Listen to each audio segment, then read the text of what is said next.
तो आज हम लेक्चर 2 स्टार्ट करने लगे हैं। इसमें हम बात करेंगे कि जब किसी डेरिवेटिव के साथ कांस्टेंट और उसकी इंटीग्रेशन लेनी हो तो हम किस तरीके से लेते हैं। तो सबसे पहले हम एक क्वेश्चन लेते हैं, इंटीग्रेशन ऑफ 4 ऑफ dx।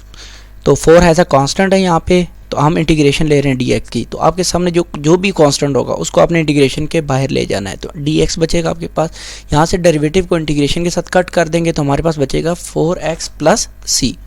इसी तरह हम एक और एग्जांपल ले लेते हैं 5dx की।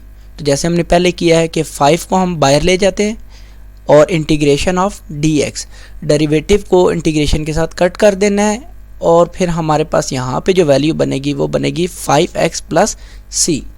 सो एक और एग्जांपल ले लेते हैं, integration of pi dx। So dy भी ले सकते हैं, dx कुछ भी हो सकता है। तो हम पाई को बाहर ले लेते हैं, इंटीग्रेशन ऑफ dy। उसी तरह d को इंटीग्रेशन से कट कर देंगे तो पाई को हम बाहर ले लेते हैं और y plus c। So next हमारे पास यहाँ पे है e dz।